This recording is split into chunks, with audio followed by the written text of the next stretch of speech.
उधर बड़ी खबर आई यूक्रेन की फौज के एक बड़े अधिकारी से जुड़ी। आरोप है कि यूक्रेन की सेना के जासूसी विंग के प्रमुख की पत्नी को जहर देने की कोशिश की गई। आशंका जताई जा रही है कि इसके पीछे रूस का हाथ हो सकता है।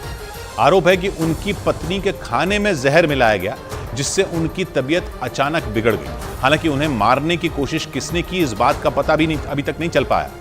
लेकिन यूक्रेन की सेना को यह शक है कि इसके पीछे रूस की खुफिया एजेंसी के एजेंट हो सकते हैं।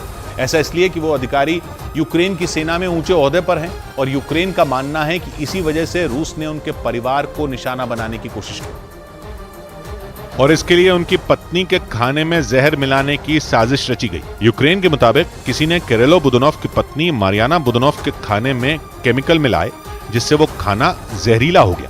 हालांकि गनीमत ये रही कि वक्त रहते इस बात का पता चल गया, जिससे उनकी जान बच गई। लेकिन यूक्रेन की सेना और वहां की खुफिया एजेंसी इसके बाद सख्ते में आ गई। यूक्रेन ने आशंका जताई कि रूस उसकी फौज के अधिकारियों को निशाने पर लेकर उन पर दबाव बनाने की कोशिश में है, क्योंकि किरिलो बुदानोव यूक्रेन की सेना की जासूसी विंग के प्रमुख हैं और वो रूस के खिलाफ लड़ी जा रही इस जंग की शुरुआत से ही काफी सक्रिय हैं। और यूक्रेन का मानना है कि इसी वजह से रूस ने उन्हें डराने की कोशिश की, ताकि वो अपने परिवार वालों की जान पर मंडराते खतरे की वजह से पीछे हट जाएं और रूस का काम आसान हो जाए। लेकिन ये कोई पहली बार नहीं है जब दुश्मन को कमजोर करने के लिए रूस ने इस तरह की चाल चली।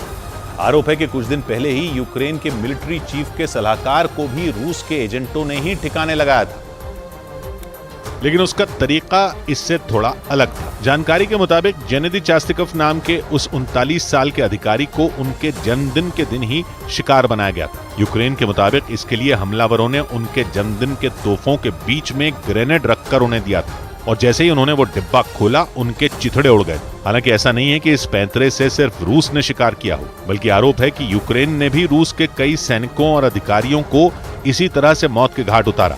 रूस की एक रिपोर्ट के मुताबिक उसके 3 अधिकारियों के खाने में चूहे मारने वाली दवा मिलाकर उन्हें यूक्रेन में मार दिया गया था। इसके अलावा डोनेस्क में रूस का साथ देने वाले राजनेता मिखाइल फिलिपोनेंको को भी यूक्रेन में निशाना बनाया गया था। रूस का आरोप है कि उन्हें मारने के लिए उनकी कार में बड़ी मात्रा में विस्फोटक लगा दिया गया था और माना जा रहा है कि इसी वजह से पुतिन ने यूक्रेन में अपने दुश्मनों को जहर देकर मारने की कोशिश की। हालांकि ये पुतिन का पुराना पैंतरा माना जाता है। पुतिन पर कई साल पहले से ये आरोप लगते आए हैं कि वो अपने विपक्षियों को रास्ते से हटाने के लिए उन्हें अलग अलग तरीकों से मार देते हैं।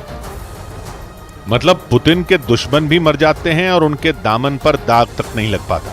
आरोप है कि जब सन 2000 में पुतिन सत्ता में आए, तब से ही रूस में रहस्यमयी तरीके से उनके विरोधियों की जान जाने का सिलसिला शुरू हो गया था। एक रिपोर्ट के मुताबिक 2003 के अप्रैल में पुतिन के विरोधी एक सांसद को अज्ञात हमलावरों ने निशाना बनाया था। इसके 3 महीने बाद वहां के एक खोजी पत्रकार की भी रहस्यमयी बीमारी से मौत हो गई थी। इसके अलावा पुतिन पर रूस की ही एक जानी मानी पत्रकार को फ्लाइट में चाय में जहर दिलवाने के आरोप लगे थे।